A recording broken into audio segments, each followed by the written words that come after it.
자, 이번 시간에는 제가 올려놓은 이 API 문서를 보고 저 서버를 어떻게 사용하는지 볼게요. 여러분들 그 플러터는 프론트엔드 기술이라고 했잖아요. 그림을 그리는 기술이에요. 그럼 내가 이제 그림을 그렸으면 이제 백엔드 개발자들이 서버를 만들어 줄 거예요. 그럼 여러분들은 지금 서버를 만든 게 아니죠. 만들어져 있는 서버를 사용하는 거죠. 그러니까 여러분들은 프론트엔드 개발자고 누군가 백엔드 개발자가 서버를 만들어 둔 상황이라고 생각하시면 돼요. 그러면 이제 연동을 해서 앱을 만들어 볼 건데 이 문서를 읽을 수 있어야 됩니다. 이 문서를 읽을 수 있어야지 프론트엔드 개발자도 앱을 만들 수 있거든요. 자, 일단 처음에 1번 공통 코드라는 게 있어요. 이걸 볼 건데 이 코드에 1이 나오면 통신이 정상적으로 됐다는 거고 마이너스 1이 나오면 통신이 실패했다는 거예요. 이런 게 있구나. 이게 공통 코드구나. 보고 넘어갈게요. 두 번째로 회원 가입을 할 수 있다고 하네요. 회원 가입. 여기 보니까 요청 주소가 이렇게 나오네요. 그쵸? 이 주소로 요청을 하면 되고 요청 메서드는 포스트 방식으로 요청을 해야 돼요. 그리고 요청 파라미터는 애플리케이션 제이슨이에요. 제이슨 타입으로 데이터를 전송을 해야 되고 이렇게 데이터를 던져주면 서버가 응답을 회원가입을 완료했다고 해서 이렇게 응답을 해준다네요. 제이슨 데이터로. 응답의 바디네요. 이게. 여기 1이 찍혔다는 건 뭐죠? 통신이 정상적으로 됐다는 거예요. 그래서 회원가입 완료라는 메시지가 찍히고 그 밑에 데이터가 이렇게 응답이 돼요. 회원가입이 이런 식으로 됐다고 응답이 옵니다. 여기 패스워드는 왜 널이 찍히냐면 패스워드를 통신을 통해서 보여줄 필요가 없기 때문에 1, 2, 3, 4라는 게 노출되지 않기 위해서 얘는 서버 쪽에서 감춰서 주는 거예요. 값을 없애가지고. 그럼 얘부터 한번 테스트를 한번 해볼게요. 회원가입부터 잘 되는지.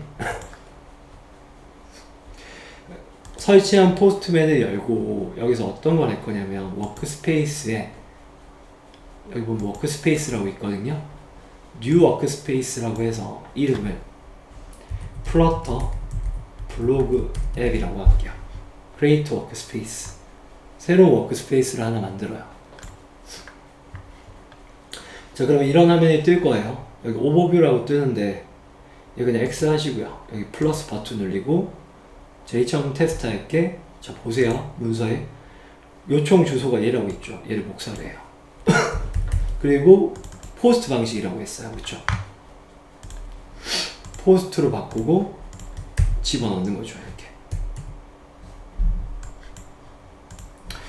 자, 그 다음에 요청 파라미터가 필요한데 제이슨 형태로 보내래요. 데이터를. 여기 바디에 가면 로우에 제이슨이라고 있어요. 여기에다가 뭘 넣냐면 얘를 복사해서 한번 넣어볼게요. 컨트롤 C, 컨트롤 V.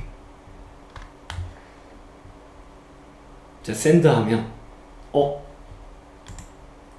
회원가입 완료라고 떴어요. 실제로 정말 회원가입이 됐는지를 확인하려면 두 번째에서 개수로 해서 이렇게 한번 적어볼게요.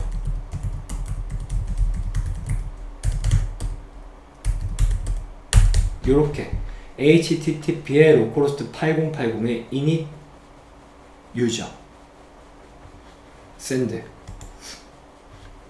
자, 이렇게 하면 회원가입된 유저의 정보들이 쫙 나오는데 여기 3번에 get인데요. 방금 회원가입한 데이터가 이렇게 딱 들어가 있죠. 2번에는 초기 데이터예요. 제가 미리 넣어놨거든요. 코스, 쌀. 회원가입이 잘 됐어요. 그쵸?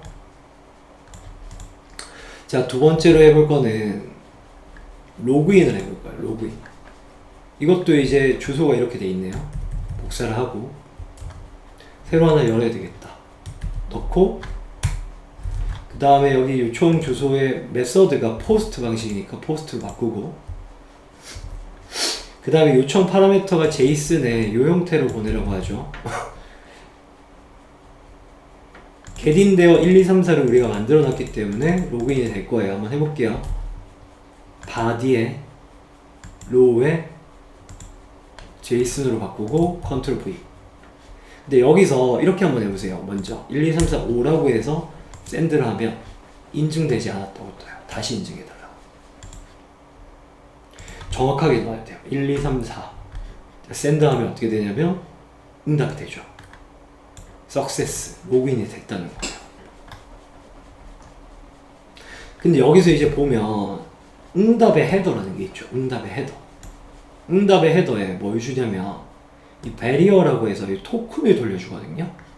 토큰. 이 토큰을 뭐라고 생각하시면 되냐면 여러분들의 인증 키라고 생각하시면 돼요. 인증 키. 이거 서버 하시는 분들이 아니면 그렇게 깊게 알 필요가 없거든요. 프론트엔드 개발자니까 여러분들은 플러트 하시는 분들이죠. 얘가 이제 인증 키인데 이 키를 돌려받아요. 서버로부터. 언제? 로그인이 정상적으로 되면 이 키를 돌려받거든요. 그럼 실제로 돌려받았는지 볼게요. 응답 헤더의 어소라이제이션에 이런 키가 있네요. 여기서 보면 이 헤더라고 있죠. 이 윗부분이 요청 쪽이고 이 밑에가 응답 쪽인데 응답의 헤더를 가면 얘가 있어요. 얘를 복사를 해요. 컨트롤 A, 컨트롤 C. 이게 이제 열쇠예요. 무슨 열쇠냐면 이 서버에 접근할 수 있는 열쇠가 될 거예요. 이제 이 열쇠만 있으면 우리가 그 데이터에 글도 쓸 수 있고 수정도 할 수 있고 글도 볼 수 있고 여러 가지 일들을 할 수 있습니다. 자, 얘를 복사한 상태에서 그 다음 걸 한번 해볼게요. 자, 회원가입은 로그인은 지금 완료가 됐고 회원 정보를 수정을 해볼 건데 자, 어떻게 하냐면 플러스 버튼 누르고 일단은 먼저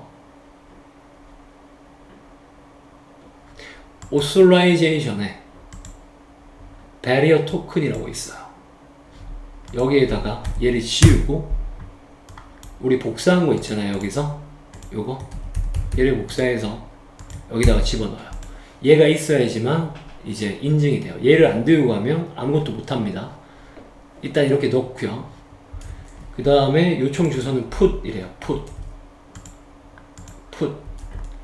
그리고 주소가 이렇게 되네요. 3번 로컬호스트 8080의 유저의 3 넣고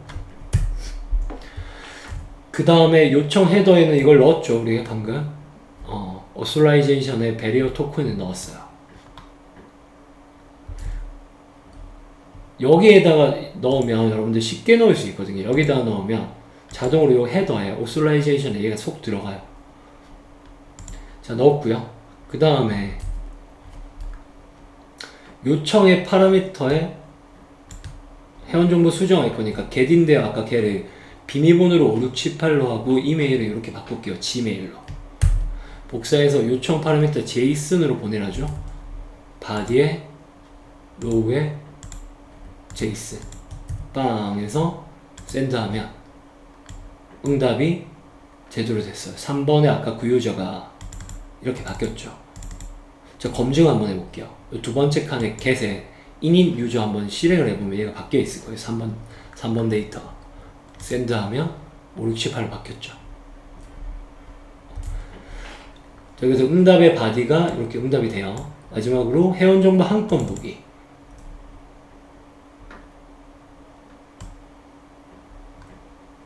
주소가 얘니까 또 새로운 창을 열어서 주소 넣고 그 다음에 get 방식이니까 그대로 계시고 요청의 헤더에 넣어야 되는데 얘를 넣으시면 안 돼요. 요청 헤더는 아까 전에 로그인 했을 때 있잖아요. 조인 말고 로그인 했을 때 여기서 받은 이 응답의 헤더에 있는 이 토큰 얘를 복사해서 오솔라이제이션의 베리어 토큰에서 여기다가 컨트롤 V 넣어주세요. 그러면 다 했으니까 이제 응답이 될 거예요. 요청해 볼게요. 지금 회원정보 한 건 보기를 할 수 있죠. 근데 내가 만약에 여기서 이 토큰을 안 넣잖아요. 노스로 하잖아요. 샌드하면 토큰이 없어서 응답을 안 해줘요. 그래서 이 토큰이 있는 사람들만 데이터를 보거나 뭐 수정도 하거나 이런 걸 할 수 있는 거예요. 그래서 로그인이 됐다는 거죠. 이 토큰이 있다는 거. 그쵸? 그 다음 거 해볼게요. 게시글 목록 보기라고 있네요. 요청 주소는 get 방식으로 얘를 하면 된대요. 자, 새로운 창을 열고 개세 얘를 놓고 그냥 바로 엔터하면 샌드하면 토큰 없다고 해요. 토큰 넣어줘야 되죠. 아까 포스트에 로그인 한 거 있죠. 여기 있는 베리어 토큰을 복사해서 오슬라이제이션에 베리어 토큰이라고 해서 여기다가 컨트롤 V에서 딱 넣어서 샌드 하시면 돼요. 자, 그러면 게시글 목록을 쫙 줘요. 5건이 있네요. 1건, 2건, 3건, 4건, 5건. 됐죠? 아, 혹시 궁금하실 수도 있으니까 알려드리는데, 이 토큰이요. 지금 이 토큰 있잖아요. 이 토큰이 인증 토큰인데, 1시간 유효해요. 1시간 지나면 다시 로그인 하셔야 돼요.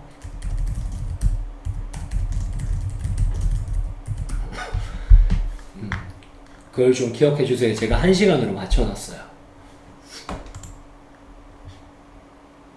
그래서 얘를 계속 넣어도 1시간 지나면 얘 이제 안 될 거야. 그럼 다시 로그인해서 토큰을 다시 받아서 하셔야 돼요.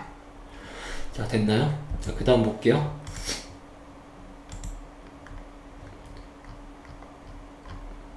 게시글 한 건 보기 해볼게요. 이 주소고 게시네. 플러스 버튼 눌리고 게세 이 주소 넣고 그냥 샌드하면 당연히 안 되겠죠. 그래서 아까 로그인한 거에 토큰을 복사해서 오슬라이제이션에 베리어 토큰이라고 해서 여기 넣어주고 샌드. 상세 보기가 완료됐어요. 자, 그 다음 게시글 쓰기. 포스트 방식으로 이 주소를 보내야 되네요. 플러스 버튼 눌려서 포스트로 바꾸고 붙여놓고요. 자, 그 다음에 요청 바디. 게시물을 쓸 거니까 이 2건을 전달을 해야 된대요. 이거 복사해서 전달할 데이터의 타입이 애플리케이션 제이슨이에요. 한번 해볼게요. 바디에 로우에 제이슨 집어넣고 샌드.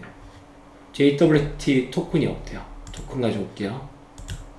복사해서 오슬라이제이션에 토큰을 넣고 샌드. 글쓰기가 완료됐어요. 실제 글쓰기가 완료됐는지 너무 궁금하잖아요. 확인해 볼게요. 어떻게 확인하냐면 게시글 목록 보기를 다시 하면 되겠죠. 근데 지금 내가 쓴 글이 6번이잖아요. 6번 글. 그러면 이전 거 보면 얘가 지금 1번 글을 보는 건데 얘를 6번으로 바꿔서 샌드해 보면 6번 글이 있어요. 7번 글은 있을까요? 없죠. 아직 만든 적이 없으니까. 그 전 거 전체 보기를 해서 한번 테스트를 해봐도요. 6번 글이 생겼어요. 그쵸? 원래 없었는데. 우리가 방금 넣었잖아요. 6, 5 이렇게 되죠. 자, 그 다음에 이제 게시글 수정하기. 풋이고요. 주소가 이렇게 되네요. 수정해볼게요. 풋에 주소. 그 다음에 요청 바디를 넣어야 되네요. 제목 변경, 내용 변경. 바디에 로우에 제이슨. 자, 이대로 하면 안 돼요. 토큰이 없죠? 토큰 가져올게요.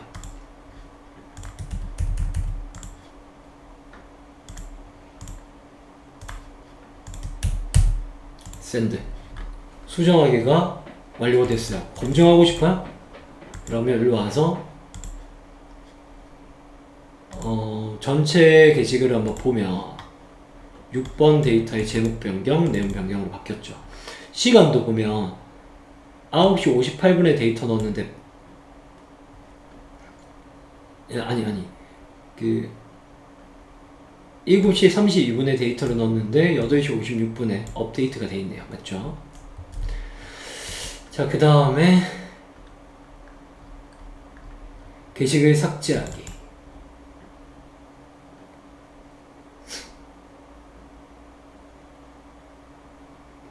삭제해볼게요. 딜리트고요. 이렇게 넣으면 되네요. 마지막이에요. 딜리트 넣고 이렇게 하면 삭제 안 돼요. 아무나 삭제할 수 있는 게 아니죠.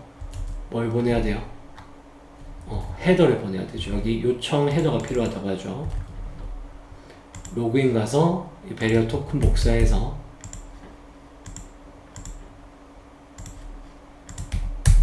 샌드 삭제됐어요. 실제로 확인해 보려면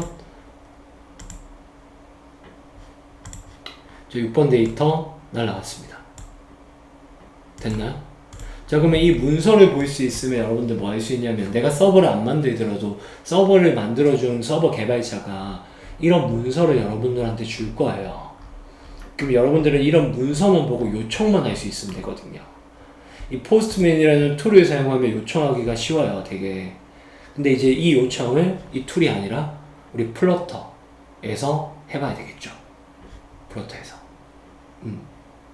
그거를 이제 다음 시간부터 진행을 한번 해볼 거예요. 되셨나요?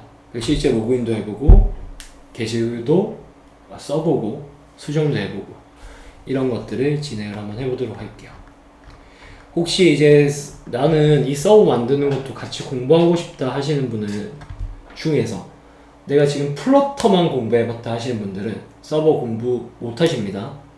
스프링이라, 자바라는 언어라는 스프링이라는 것들을 공부를 하고 오셔야 돼요. 그래서 그런데 만약에 제 교재도 봤는데, 제 유튜브에 있는 스프링 영상들을 공부하신 분들은 이 소스 코드가 여기 기사에 올라와 있거든요. 이거를 이 플러터 강의가 다 끝나면 마지막에 수업을 해드릴게요. 이건 다 보실 필요 없어요. 앱 하시는 분들은 보실 필요 없습니다. 되셨나요? 자, 그럼 여기까지 하겠습니다. 수고하셨습니다.